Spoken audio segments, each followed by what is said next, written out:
የሚከራይ ቤት ሁላ እስከ ማጣት ደርሳችሁ ነበረ። ላይፍ ላይ ያላችሁ ብዙ አስደንጋጭ ክስተቶች ይከሰቱ ነበረ። ብዙ ስቃይ እንዳሳለፍ እኔ በግሌ አውቃለሁ። እና ያን ጊዜ እንዴት አለፋችሁት? ምን ነበር ይገጥማችሁ የነበረው?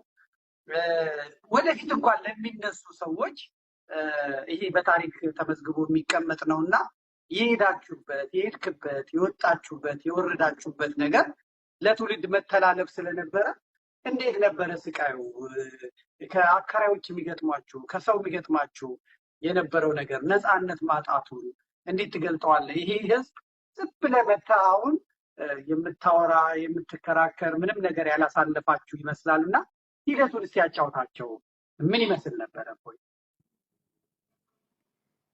ያ ጽጌረዳ ደስ የሚለው ሽታው እንዲሁ ስቆርጠው ካበበ በኋላ ብቻ አይደለም፣ አስቀድሞ ሲፈካ ያለው በሾክ ተከቦ ስላለ ነው አይደለም። ዝም ብሎ ሄደህ እንትን የምትለው አይደለም። ስለዚህ ማንኛውም ፈተናዎች ልክ እንደ ጽጌረዳው ፈክተህ እንድወጣ በደንብ ደምቀህ እንድትታይ ያደርጋል። እሾካማ የሆኑ የከበቡህ መከራዎች እንደ ጽጌረዳው ትፈካለህ፣ ደምቀህ ትታይበታለህ። ቻሌንጅ ከሌለ አደምቅም። ቻሌንጆች ምንድነው እሱ ጥቅማቸው? ወይን ይሰብረሃል ወይንም ያነሳሃል። ቻሌንጅ ከሌለ ፈተና ከሌለ ብዙም ውጤታማ አትሆንም። ውጤታማ ልትሆን የምትችለው በደንብ ልደምቅበት የምትችለው ፈተናዎች ናቸው። እነኛ መሯሯጦች አንተ ያልካቸው መነቃቃትን ፈጠሩ። ሰዎችን ምንድን ነው ይሄ ነገር ብለው እንዲሰሙ፣ መሰራት አለበት ብለው እንዲያምኑ፣ ማንም ማያውቅ ሰው ጆሮ ሰጥቶ እንዲያዳምጥ፣ ቲክቶክ ላይ ዞር ብሎ ማያየው ሰው ምንድን ነው የሚሰራው ብሎ እንዲያውቅ በር ከፈተ ማለት ነው።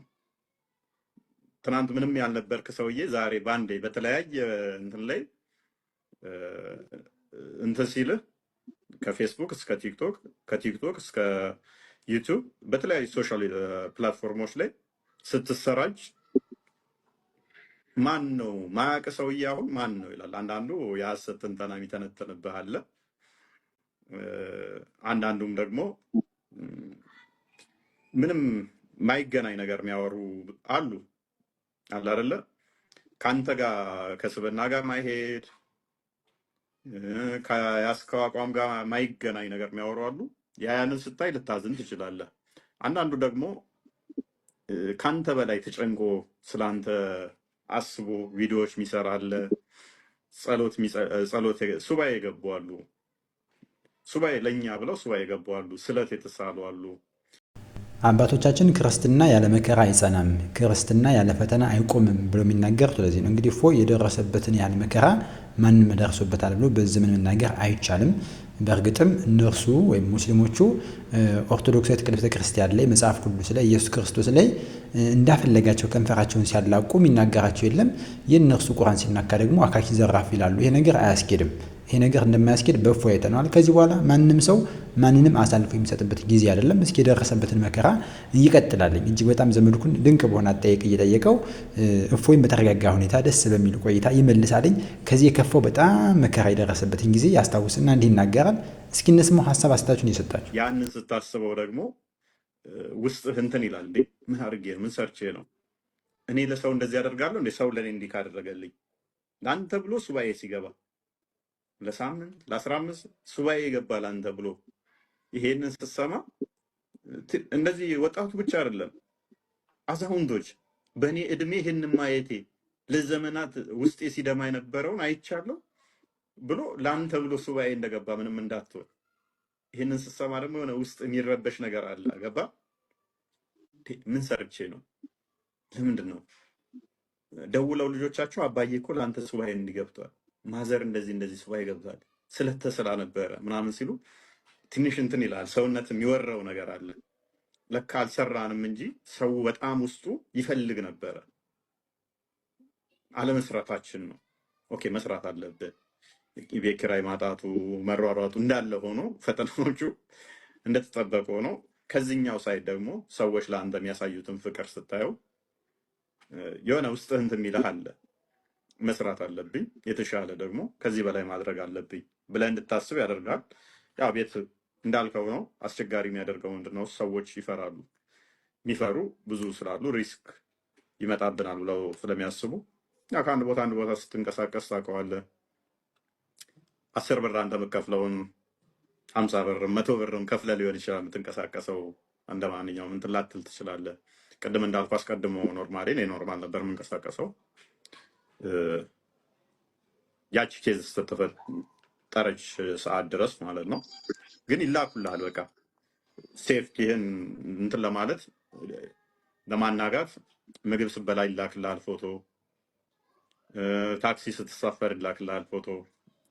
ኬቱ ጋር እንደምትነሳ አታውቀውም። ያ ነገር ትለምደውና የሆነ ሰዓት ምንም አይመስልህም። አክቹዋሊ እኔ እንደዛ ነበርኩ። ለምጄው ምንም አይመስለኝም። ያምራል ቆንጆ ፎቶ ነው ያነሳችሁት ምናምን ብለህ ታስባለህ። ገባ። አንዳንዴ ድንጋይ የምትሆንበት ጊዜ አለ።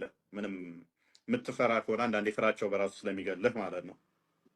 ቆንጆ ፎቶ አንስታችሁኛል አልበም አድርጉትና ስቀሉት ትላቸዋለህ። ግን በኋላ ያው ነገሮች እንትን አሉ እና አላስፈላጊ እንትን ውስጥ ሲገቡ እንዳልከው ስትንቀሳቀስ አስቸጋሪ ነገሮች ይሆናሉ። ከቤት ወደ ቤትም ለመከራየት የሆነ ሰዓት ላይ አስቸጋሪ ሆኖብን ነበር።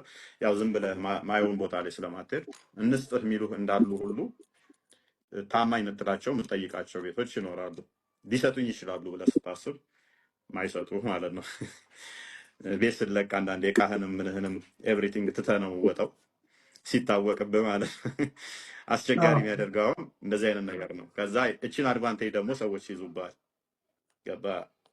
መጨቃጨቅ እንደማችል ስለሚያውቁ አድቫንቴጅ ይዙባል። ልክ ሲባልንም በቃ ደህንነት ስለሚቀድም ጥለህለት ትወጣለህ ማለት ነው። ይሄ ትንሽ ያከፋባል ነገሮችን። በእውነት ይሄ እየሰማን እየተመለከትን ያለነው የእፎይ ታሪክ እንግዲህ ፊልም ነው እንጂ የሚመስል በእውነት ይሆን አይደለም። ምክንያቱም እንግዲህ በሀገሪቱ ከፍተኛ ቁጥር ያለው እምነት ተከታይ ኦርቶዶክሳዊ ነው። አንድ በዚህ ደረጃ ያለች ኦርቶዶክስ ቤተክርስቲያን አንድ ልጇ በዚህ መከራ ሲሳደድ እጅግ በጣም የሚያሳዝን ነው። በምን አግባብ ነው? በምን ሕግ ነው ይህ ወንድማችን በዚህ ልክ እየተሳደደ የሚገኘው? ይሄ በጣም ሁላችንም ሊቆጨን የሚገባ ነው።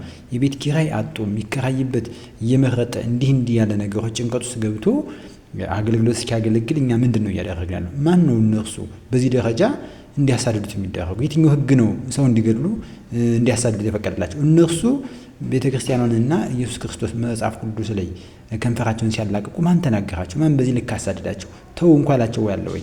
ይሄ እጅግ በጣም የሚያሳዝን ጉዳይ ነው። ከዚህ በኋላ ግን ከእፎይ ግን ሁሉም ኦርቶዶክሳዊ መቆም መቻል አለበት። በዚህ ደረጃ እንዲህ ሆኖ መሄድ መገልገል አይጠበቅበትም። በእርግጥ እንግዲህ በዚህ ሂደት ውስጥ ብዙዎችን እያስጠመቀ ይገኛሉ እሱና ወንድሞቹ። በዚህ ሂደት ውስጥ ቤተ ክህነቱ ምን ረዳቸው? ቤተ ክህነቱ ምንድን ነው ያደረገላቸው? በተለይ ሙስሊሞቹ ወደ ኦርቶዶክስ ወደ ክርስትና ሲመጡ የሄደበት የገጠማቸው ችግር እንዳለ ተናግረዋል። እስኪ እንመለከተው። ምንድን ነው የገጠማቸው? መምህራን ከመፈለግ አንጻር የሚያስተምር ማን ነው በሚል ማለት ነው። ማን ያስተምርልናል?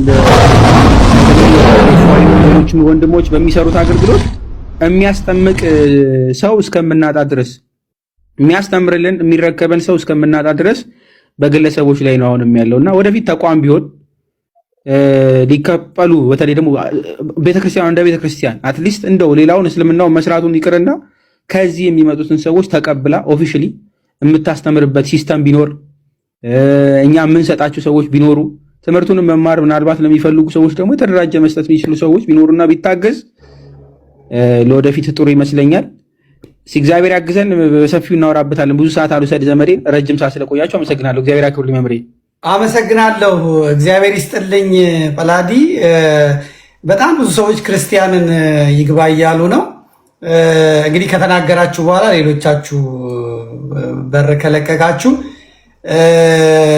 ትትና ያላችሁት ክህነት ያላችሁ ልጆች ጳላዲ ይለቅና ክርስቲያን የሚባለው ወንድማችንን አስገቡት። እውነት ነው ደግሞ በጣም ረዳታችሁ ነው። እፎይ የሚያዘው እኔ ልናገርና እኔ ወርዳለሁኝ ዘመድ። እሺ መልካም ወርዷል። ቀጥል ቀሲስ ይፍቱኝ ይባርኩኝ ብያለሁ በስንት ጊዜያችን። እግዚአብሔር ይፍታ፣ እግዚአብሔር ይባርክ።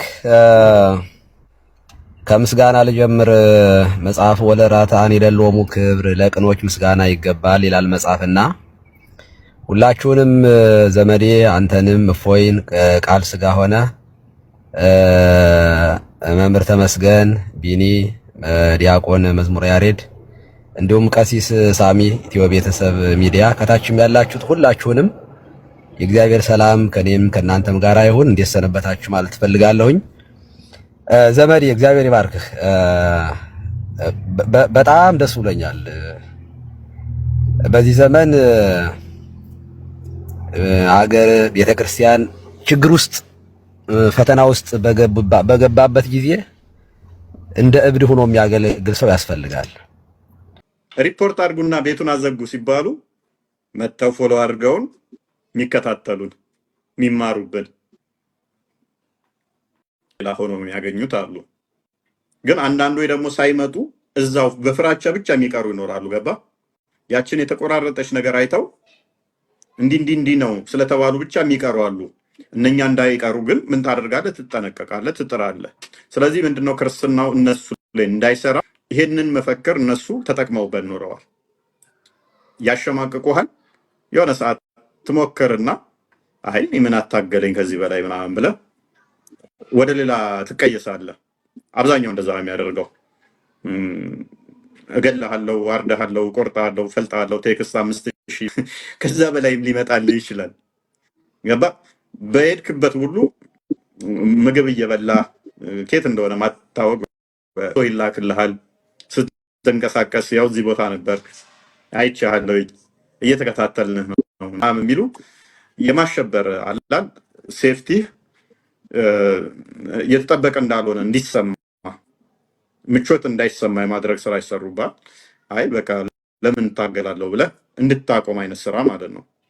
በዛ ውስጥ ደግሞ ክርስቲያኑ ብዛት ስላለመደው ከእስልምናው ጋር ያለውን ንጽጽር እነኛ የሚሉትን ይዞ ስድብ ይመስለዋል። ስለነሱስ መማር ምን ይጠቅመናል? ምን ይሰራልናል?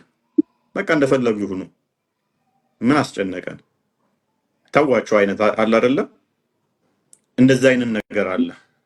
አሁን ላይ እሱን ነገር እየሰበር ነው። ተሰብሯል። አክቹአሊ ያንን ሜንታሊቲ አሁን ሰብረነዋል። ለሙስሊሙም ወንጌል እንደሚያስፈልገው ያሉበት ነገር ስህተት መሆኑን ማሳወቅ አስፈላጊ መሆኑን ለወደንሳችን በደንብ ክሊር ያደረግን ይመስለኛል አሁን ላይ። በእውነትም እንግዲህ ወንድማችን እፎይ እንዳለው ክርስቶስን የሚያውቅ ክርስትናን የተቀበለ ሰው ጋር መዋየት እጅግ በጣም ቀላል ነው። ነገር ግን ክርስቶስ አምላክ አይደለም ከሚል ስለ ክርስትና ፍጹም እውቀት ከሌለው ወይም ደግሞ ከማያምን ሰው ጋር መዋየት በጣም ከባድ ነው እና እፎይ ግን ይህንን ብቻውን ሰብሮታል። በዚህን ጊዜ ሂደት ውስጥ እንግዲህ በዚህ አጭር ጊዜ ሂደት ውስጥ ይህንን ሰብሮ ብዙ ሙስሊሞች ወደ እርሱ ቤት እንዲመጡና ቁርአናቸው ላይ ጥያቄ እንዲያነሱ፣ በተለይ ብዙ ኡስታዞች ላይ ጥያቄ እንዲያነሱ፣ ኡስታዞች ደግሞ መመለስ አልቻሉም። ቁርአን በራሱ ሆነ ብዙ ያልተመለሱ እንግዲህ ኡስታዝ ሁሱ እንዳለው አልተገለጸም አልታወቀም እንዳለው የማይታወቁ ብዙ ነገሮች ስላሉት ማለት ነው። እንግዲህ ወንድማችን እፎይ ይህን ያን ነገር አድርጓል። ሁልጊዜም ከጎኑ ልንሆን ይገባል። ቲክቶክን ያዘጉበታል፣ ዩቲዩብን ያዘጉበታል፣ በሱ ስም ደግሞ እየከፈቱ ገንዘብ ይሰበስቡበታል። ስለዚህ ይህን ነገር ሰብረን ከጎኑ መቆም መቻል አለብን። ሁልጊዜም ዘመድኩን በእውነት ስላደረገው ነገር ሁሉ እንደተባለም ክብር ይገባል። ሰላም ለእናንተ ይሁን። ሰላም ቆዩ።